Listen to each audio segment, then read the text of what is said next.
राधे राधे भक्तों, जय श्री कृष्ण। आज की वीडियो में हम बात करेंगे बृहस्पतिवार व्रत की कथा।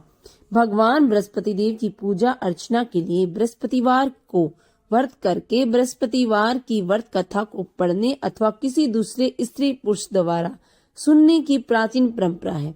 बृहस्पतिवार का व्रत करने और व्रत कथा सुनने से स्त्री पुरुषों की सभी मनोकामनाएं पूर्ण होती हैं। इस व्रत से धन संपत्ति की प्राप्ति होती है और निसंतानों को पुत्र की प्राप्ति होती है। परिवार में सुख शांति बनी रहती है, सभी आनंद पूर्वक रहते हैं। बृहस्पतिवार व्रत की विधि। बृहस्पतिवार को सूर्योदय से पहले उठकर स्नान आदि से निवृत्त होकर भगवान बृहस्पति देव को स्मरण करते हुए व्रत का आरंभ करना चाहिए। उपासक को घर के किसी कक्ष में छोटा अथवा बड़ा पूजा स्थल बनाकर उसमें भगवान बृहस्पति देव की प्रतिमा की स्थापना करनी चाहिए। घर के समीप किसी मंदिर में जाकर भी भगवान बृहस्पति देव की पूजा की जा सकती है। भगवान बृहस्पति देव पीले रंग के पुष्प और पूजा के लिए पीले रंग की सामग्री का विशेष रूप से प्रसन्न करते हैं। इसीलिए स्नान के बाद पीले रंग के वस्त्र धारण करने का विशेष महत्व बताया गया है। पीले रंग के पुष्प, केले और पीले चंदन से भगवान बृहस्पति देव की पूजा करें। भोजन में चने की दाल, बेसन और दूसरे पीले रंग के खाद्य पदार्थों का ही सेवन करना चाहिए। व्रत करने वाला पुरुष बृहस्पतिवार को दाढ़ी व सिर के बाल न कटवाए।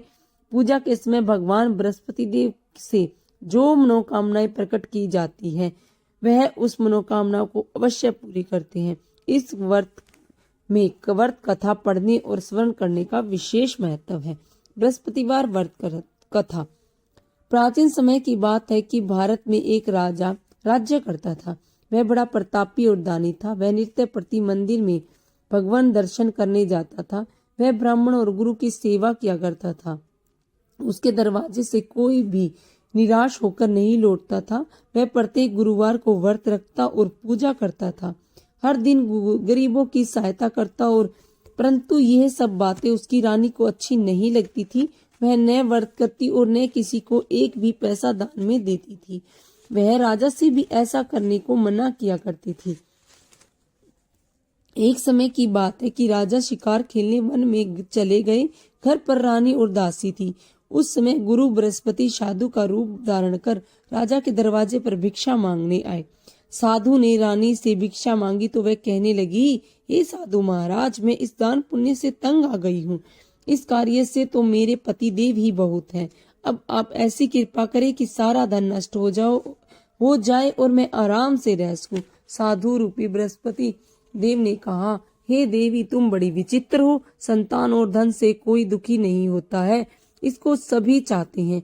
पापी भी पुत्र की और धन की इच्छा करता है। अगर तुम्हारे पास धन अधिक है तो भूखे मनुष्य को भोजन कराओ, पियाओ, लगवाओ, ब्राह्मणों को दान दो, धर्मशालाएं बनवाओ, कुआं, तालाब, बावड़ी, बाग, बगीचे आदि का निर्माण कराओ और निर्धन की कुंवारी कन्याओं का विवाह कराओ। साथ ही यह गादी करो।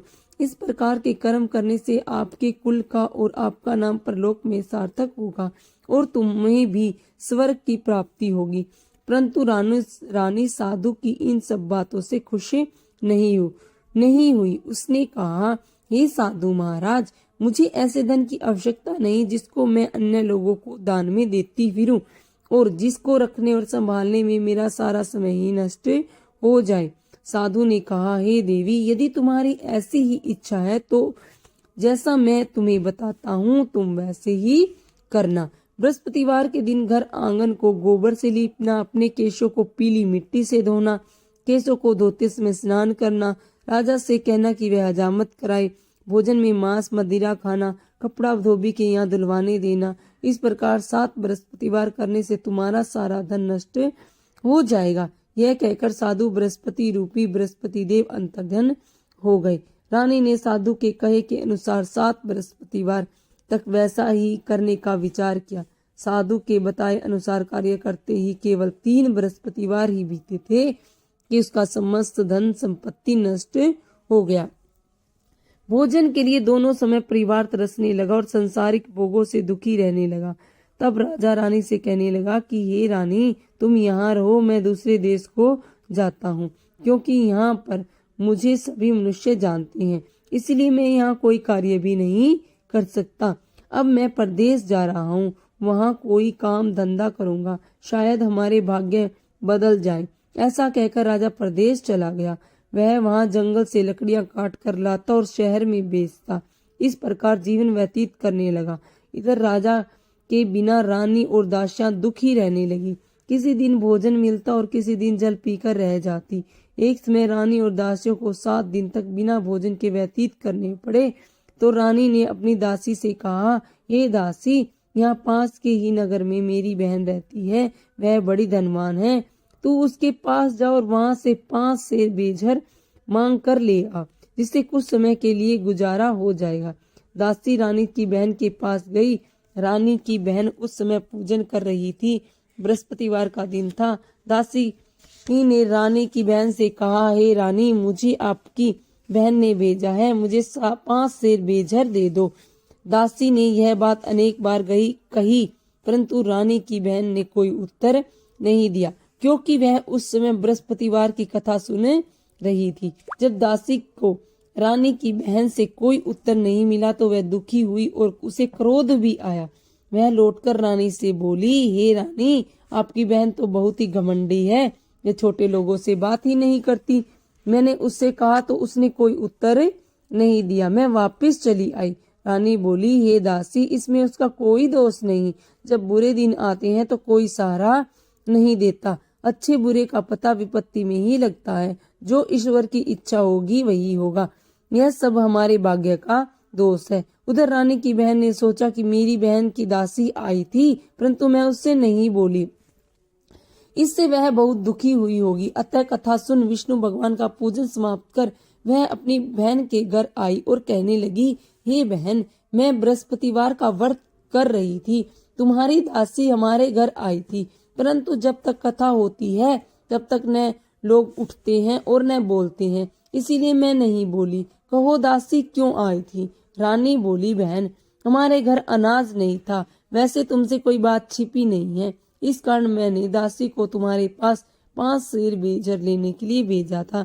रानी की बहन बोली, बहन देखो, बृहस्पति भगवान सबकी मनोकामनाएं पूर्ण करती हैं। देखो, शायद तुम्हारे घर में भी अनाज रखा हो। यह सुनकर दासी घर के अंदर गई तो वहां पर एक घड़ा बेझर का भरा मिल गया। उसे बड़ी हैरानी हुई, क्योंकि उसने एक एक बर्तन देख लिया था। उसने बाहर आकर रानी को बताया। दासी अपनी रानी से कहने लगी, हे रानी, देखो, वैसे हमको जब अन्न नहीं मिलता तो हम रोज ही व्रत करते हैं। अगर इसे व्रत की विधि और कथा पूछ ली जाए तो हम भी क्या करेंगे। दासी के कहने पर रानी ने अपनी बहन से बृहस्पतिवार के बारे में पूछा।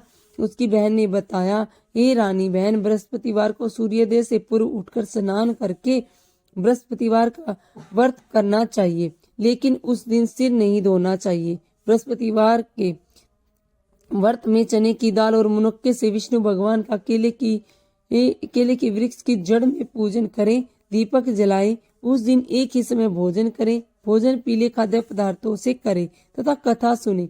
इस प्रकार व्रत करने से गुरु भगवान प्रसन्न होते हैं, अन्न पुत्र धन देते हैं। इस तरह व्रत और पूजन करने की विधि बताकर रानी की बहन अपने घर लौट गई। रानी और दासी दोनों ने निश्चय किया कि वे बृहस्पति देव भगवान का पूजन जरूर करेंगी। 7 दिन बाद जब बृहस्पतिवार आया तो उन्होंने व्रत रखा। गुड़साल में जाकर चना और गुड़ बीन लाई और उसकी दाल से केले की जड़ में विष्णु भगवान का पूजन किया। अब पीला भोजन कहाँ से आए? दोनों बड़ी दुखी हुई, परंतु उन्होंने व्रत रखा था। इस कारण बृहस्पति देव भगवान प्रसन्न थे। वे एक साधारण व्यक्ति के रूप में 2 थालों में सुंदर पीला भोजन लेकर आए और दासी को देकर बोले कि हे दासी, ये भोजन तुम्हारे और रानी के लिए है, तुम दोनों करना। दासी भोजन पाकर बड़ी प्रसन्न हुई और रानी से बोली, रानी जी, भोजन कर लो। रानी को भोजन आने के बारे में कुछ पता नहीं था, इसलिए वह दासी से बोली, जा तू ही भोजन कर ले, क्योंकि तू हमारी व्यर्थ में हंसी उड़ाती है। दासी बोली, एक व्यक्ति अभी भोजन दे गए हैं। रानी कहने लगी, वह भोजन तेरे लिए ही दे गया है, तू ही भोजन कर। दासी ने कहा, वह व्यक्ति हम दोनों के लिए 2 थालों में भोजन दे गया है, इसलिए मैं और आप दोनों ही साथ साथ भोजन करेंगी। फिर दोनों ने गुरु भगवान को नमस्कार कर भोजन प्रारंभ कर दिया। इसके बाद से वे प्रत्येक बृहस्पतिवार को गुरु भगवान का व्रत और पूजन करने लगी। बृहस्पति भगवान की कृपा से उनके पास धन हो गया, परंतु रानी फिर पहले की तरह आलस करने लगी। तब दासी बोली, देखो रानी, तुम पहले भी इस प्रकार आलस करती थी, तुम्हें धन रखने में कष्ट होता था, इस कारण सभी धन नष्ट हो गया। अब गुरु भगवान की कृपा से धन मिला है तो फिर तुम्हें फिर आलस होता है। बड़ी मुसीबतों के बाद हमने धन पाया है, इसीलिए हमें दान पुण्य करना चाहिए। भूखे मनुष्य को भोजन कराओ, पियाओ, लगवाओ, ब्राह्मणों को दान दो, कुआं, तालाब, बावड़ी आदि का निर्माण कराओ, मंदिर पाठशालाएं बनवाकर दान दो, कुंवारी कन्याओं का विवाह कराओ, धन को शुभ कार्यों में खर्च करो, जिससे तुम्हारे कुल का यश बढ़े और स्वर्ग की प्राप्ति हो और पितर प्रसन्न होते हैं। दासी की बात मानकर रानी ने इस प्रकार के कर्म करने प्रारंभ किए, जिससे उनका काफी यश फैलने लगा। एक दिन रानी और दासी आपस में विचार करने की लगी कि न जाने राजा किस दशा में होगी, उनकी कोई खोज खबर नहीं है। गुरु भगवान से उन्होंने प्रार्थना की कि भगवान ने रात्रि में राजा को स्वप्न में कहा, हे राजा उठ, तेरी रानी तुझको याद करती है, अब अपने देश को लौट जा। राजा प्रातःकाल उठकर जंगल से लकड़ियां काटकर लाने के लिए जंगल की ओर चल पड़ा। जंगल से गुजरते हुए वह सोचने लगा, रानी की गलती से कितने दुख भोगने पड़े, राजपाट छोड़कर उस जंगल में आकर रहना पड़ा, जंगल से लकड़ियां काटकर उन्हें बेचकर गुजारा करना पड़ा। उस दिन उस जंगल में बृहस्पति देव एक साधु का रूप धारण कर आए और राजा के पास आकर बोले, हे लकड़हारे, तुम इस सुनसान जंगल में किस चिंता में बैठे हो, मुझे बताओ। यह सुन राजा के नेत्रों में जल भर आया और साधु की वंदना कर बोला, हे प्रभु, आप सब कुछ जानने वाले हैं। इतना कहकर राजा ने साधु को अपनी संपूर्ण कहानी सुना दी। महात्मा तो स्वभाव से ही दयालु होते हैं। वे राजा से बोले, हे राजा, तुम्हारी पत्नी ने बृहस्पति देव के प्रति अपराध किया था, जिस कारण तुम्हारी यह दशा हुई। अब तुम किसी प्रकार की चिंता मत करो, भगवान तुम्हें पहले से अधिक धनवान देंगे, धन देंगे। देखो, तुम्हारी स्त्री ने बृहस्पतिवार का व्रत करना प्रारंभ कर दिया है। अब तुम ही बृहस्पतिवार का व्रत करके चने की दाल व गुड़ जल के लोटे में डालकर केले का पूजन करो, फिर कथा सुनो, वो भगवान तुम्हारी सब मनोकामनाओं को पूर्ण करेंगे। साधु को प्रसन्न देखकर राजा बोले, हे प्रभु, मुझे लकड़ी बेचकर इतना पैसा नहीं बचता जिससे भोजन के उपरांत कुछ बचा सकूं। मैंने रात्रि में अपनी रानी को व्याकुल देखा है, मेरे पास कोई साधन नहीं जिससे समाचार जान सकूं। मैं फिर बृहस्पतिवार की कौन सी कहानी कहूं सुनूं, मुझे तो कुछ भी मालूम नहीं। साधु ने कहा, हे राजा, तुम किसी बात की चिंता मत करो। बृहस्पतिवार के दिन तुम रोजाना की तरह लकड़ियां लेकर शहर में जाओ, तुम्हें रोज से दुगना धन प्राप्त होगा, जिससे तुम भली भांति भोजन कर लोगे और बृहस्पति देव की पूजा का सामान भी आ जाएगा। लकड़हारा बने राजा ने उस साधु भगवान बृहस्पति देव की यह कथा सुनकर बृहस्पतिवार का व्रत करके भगवान विष्णु का पूजा की। उस दिन से उसके सभी क्लेश दूर हो गए। लेकिन अगले बृहस्पतिवार को कामकाज में अधिक व्यस्त रहने के कारण उसने भगवान बृहस्पति देव का व्रत नहीं किया। भगवान बृहस्पति देव लकड़हारे से क्रोधित हो गए और उसे भूल की सजा दी। उस दिन नगर के राजा ने नगर में घोषणा करके सबको सूचित किया कि प्रत्येक नागरिक मेरे महल में भोजन करने आए, जो नहीं करेगा उसे अपराधी मानकर भारी दंड दिया जाएगा। लकड़हारा बने राजा ने उस नगर के राजा की घोषणा तो सुनी, लेकिन जंगल से लकड़ी काटकर लाने और उसे बेचने में देर हो जाने के कारण वह समय से महल में नहीं पहुंच सका। राजा ने उसे महल में एक कक्ष में बैठाकर भोजन कराया। उस कक्ष में एक खूंटी पर रानी का सोने का हार लटका हुआ था। लकड़हारा अकेले उस कक्ष में भोजन कर रहा था, तभी उसमें एक आश्चर्यजनक घटना घटती देखी। देखते ही देखते वह खूंटी हार को निगल गई। थोड़ी देर के बाद राजा ने हार को गायब देखा तो लकड़हारे को कारावास में डाला। लकड़हारा मन ही मन अपने भाग्य को कोसने लगा। तभी उसे जंगल में मिले साधु का स्मरण हो आया। थोड़ी देर में भगवान बृहस्पति देव सन्यासी के रूप में उसके सामने प्रकट हुए और कहा, हे लकड़हारे, तूने भगवान बृहस्पति देव का पूजन नहीं किया, इसी कारण तुम्हें कष्ट हुआ है। लेकिन अब चिंता मत कर, बृहस्पतिवार के दिन कारागार के दरवाजे पर तुम्हें कुछ पैसे पड़े मिलेंगे। उन पैसों से भगवान बृहस्पति देव का व्रत करके उनकी पूजा करोगे तो तुम्हारे सब दुख नष्ट हो जाएंगे। बृहस्पतिवार के दिन दरवाजे पर पड़े मिले पैसों से चने और गुड़ मंगवाकर लकड़हारे ने बृहस्पतिवार की कथा कही और भगवान बृहस्पति देव ने प्रसन्न होकर उसे नगर के राजा को स्वप्न में लकड़हारे को कारागार से मुक्त करने को कहा। सुबह राजा ने अपने कक्ष में आकर देखा तो खूंटी पर रानी का हार टंगा हुआ था। राजा ने लकड़हारे को नगर से चलकर अपने नगर में पहुंचाया। उसे उस नगर में कुएं, धर्मशालाएं, बाग बगीचे देखकर बहुत प्रसन्न हुआ। राजा ने किसी से पूछा कि ये कुएं, धर्मशालाएं किसने बनवाई है। सबने बताया कि ये रानी और उनकी दासी ने बनवाई है। राजा महल में पहुंचा तो रानी से उसका भव्य स्वागत किया। तब राजा ने निश्चय किया कि सप्ताह में एक बार तो सभी बृहस्पति देव का व्रत व पूजन करते हैं, परंतु मैं प्रतिदिन व्रत किया करूंगा तथा दिन में 3 बार कहानी कहा करूंगा। अब राजा हर समय दुशाले में चने की दाल बांधे रहता तथा दिन में 3 बार बृहस्पति देव की कथा कहता। कुछ दिनों के बाद राजा को अपनी बहन की याद आई। एक दिन घोड़े पर सवार होकर राजा अपनी बहन से मिलने चला। अभी राजा नगर के बाहर पहुंचा ही था कि उसके कुछ लोगों को एक शव को ले जाते हुए देखा। राजा को स्मरण हो आया कि आज उसने किसी को बृहस्पति देव की कथा नहीं सुनाई। राजा ने उन लोगों को रोक कर कहा, भाइयों, आपके शव को ले जाने से पहले मुझे मेरी बृहस्पतिवार की कथा सुन लो।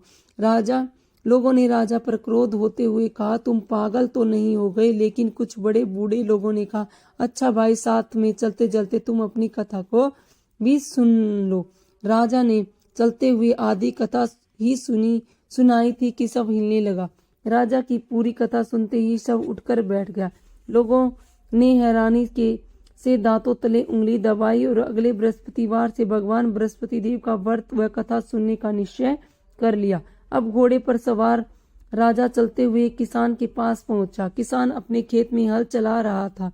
राजा ने कहा, अरे भाई, मेरी बृहस्पतिवार की कथा सुन लो। किसान झुंझला कर बोला, अरे भाई, देख नहीं रहे, जितनी देर तक मैं तुम्हारी कथा सुनूंगा उतनी देर तक तो पूरा खेत में हल चला लूंगा।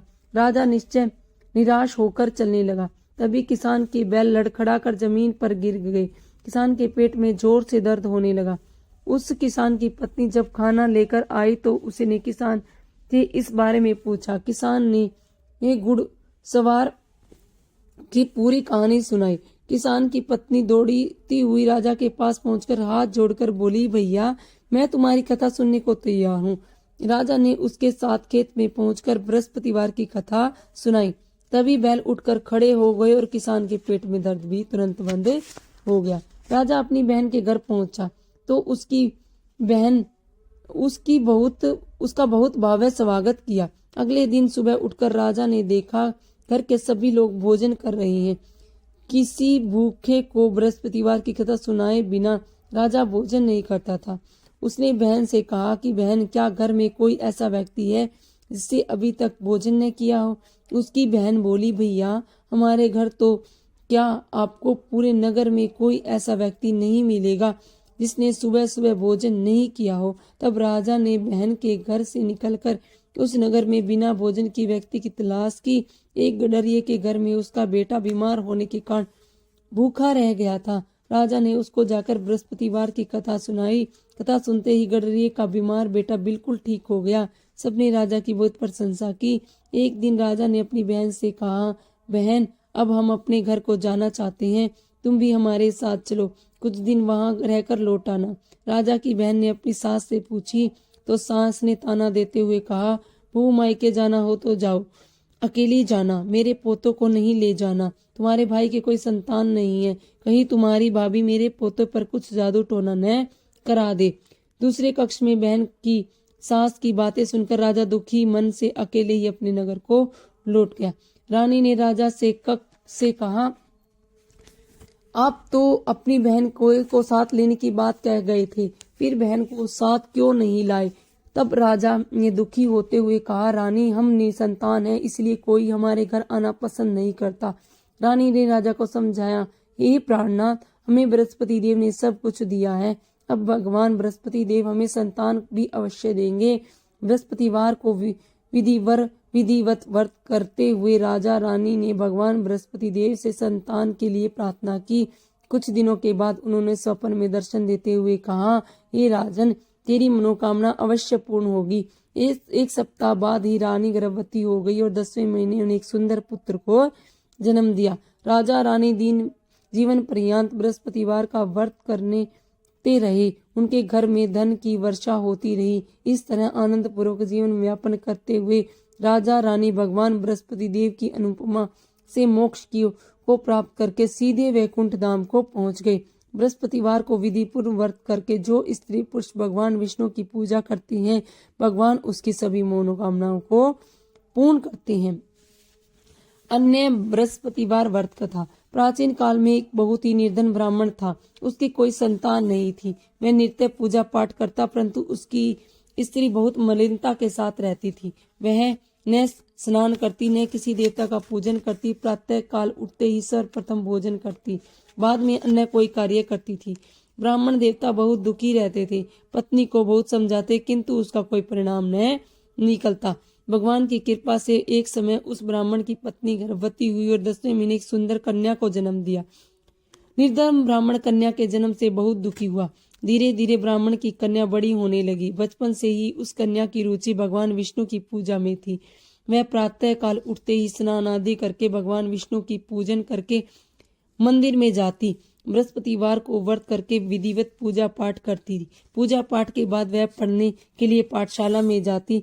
घर से चलते हुए वह मुट्ठी भर जौ साथ ले जाती और पाठशाला के रास्ते में थोड़े थोड़े जौ गिराती जाती। जब वह पाठशाला से घर लौटती तो जौ के दाने सोने में बदले हुए मिलते थे। लड़की सभी सोने के दाने बीन ले आती और एक दिन वह सोने के दाने को साफ कर रही थी कि उसकी माँ ने कहा, बेटी, सोने के दाने साफ करने के लिए सोने का ही सूप भी होना चाहिए। अगले दिन बृहस्पतिवार था। उसने भगवान बृहस्पति देव की पूजा करते हुए प्रार्थना की, हे भगवान, यदि मैंने आपका व्रत विधि पूर्वक किया है तो मुझे सोने का सूप दे दो। भगवान बृहस्पति देव ने उनकी मनोकामना पूर्ण करने का वचन दिया। पाठशाला से लौटते समय उसे रास्ते में सोने का सूप पड़ा हुआ मिला। घर लौटकर सोने का सूप अपनी माँ को दिखाकर वह सोने के दाने साफ करने लगी। उसी समय नगर का राजकुमार उसके घर के पास से गुजरा। उसे सुंदर लड़की को सोने का सूप में जो साफ करते देखकर राजकुमार उस पर मोहित हो गया और महल से लौटकर राजकुमार ने राजा से उस लड़की से विवाह करने की इच्छा प्रकट की। तो राजा ने ब्राह्मण को महल में बुलाकर राजकुमारी से उसकी लड़की के विवाह की बात की। ब्राह्मण तैयार हो गया। धूमधाम से उस लड़की का विवाह राजकुमार के साथ हो गया। दुल्हन बनकर ब्राह्मण की लड़की महल में चली गई। लड़की के चले जाने से ब्राह्मण फिर निर्धन हो गया। उसे कई दिनों तक भोजन नहीं मिलता था। वह दुखी होकर ब्राह्मण एक दिन अपनी लड़की के पास गया और पिता से निर्धनता का समाचार सुनकर उससे बहुत सा धन देकर लड़की पिता को विदा किया। उस धन से ब्राह्मण के कुछ दिन तो आराम से गुजर गए, लेकिन जल्दी ही वह भूखे मरने की हालात हो गई। ब्राह्मण अपनी लड़की से धन लेने के लिए फिर महल में पहुंचा। लड़की ने पिता की बुरी हालत देखकर कहा, पिताजी, आखिर आप कब तक मुझसे धन लेकर जीवन यापन करेंगे? आपको कोई ऐसा उपाय क्यों नहीं करते जिससे आपका घर धन संपत्ति से भर जाए? ब्राह्मण ने कहा, मैंने तेरी माँ को बहुत समझा लिया, पर उसकी समझ में कुछ नहीं आता। उसका फूहड़पन नष्ट हो तो वह घर में निर्धनता भी दूर हो जाएगी। तब कुछ सोचकर लड़की के पिता से कहा, पिताजी, आप कुछ दिनों के लिए माँ को मेरे पास छोड़ दें। तब कुछ सोचकर लड़की के पास महल में छोड़ आया। लड़की ने अपनी माँ को कहा, माँ, तुम प्रातः काल उठकर स्नान आदि करके भगवान बृहस्पति देव की पूजा अवश्य करना। पूजा करने से तुम्हारी निर्धनता अवश्य ही दूर हो जाएगी। लेकिन उसकी माँ ने उसकी कोई बात नहीं मानी। तब क्रोधित होकर लड़की ने अपनी माँ को एक कक्ष में बंद कर दिया। सूर्योदय के समय माँ को उठाकर जबरदस्ती उसे स्नान कराया और फिर मंदिर में ले जाकर भगवान बृहस्पति देव की पूजा कराई। कुछ दिनों तक ऐसा करने से उसकी माँ की बुद्धि में परिवर्तन हुआ और स्वयं बृहस्पति देव का व्रत रखने लगी। इस व्रत रखने से ब्राह्मण के घर में भगवान विष्णु की विष्णु जी की कृपा हुई और धन की वर्षा होने लगी। दोनों पति पत्नी धन संपत्ति पाकर आनंद पूर्वक जीवन व्यतीत करते हुए विष्णु धाम को चले गए। बृहस्पति देव की आरती। जय बृहस्पति देवा, ओम जय बृहस्पति देवा, छिन छिन भोग लगाऊं कदली फल मेवा। ओम जय बृहस्पति देवा, तुम पूर्ण परमात्मा, तुम अंतर्यामी, जगत पिता जगदीश्वर, तुम सबके स्वामी। ओम जय बृहस्पति देवा, चरणामृत निज निर्मल, सब पातक हरता, सकल मनोरथ दायक, कृपा करो भरता। ओम जय बृहस्पति देवा, तन मन धन अर्पण करे, जो जन शरण पड़े, प्रभु प्रकटे तब हो करे, आकर द्वार खड़े। ओम जय बृहस्पति देवा, दीन दयाल दयानिधि, भक्त हितकारी, पाप दोष सब हरता, भव बंधन हारी। ओम जय बृहस्पति देवा, सकल मनोरथ दायक, सब संचय हारी, विषय विकार मिटाओ, संतन सुखकारी।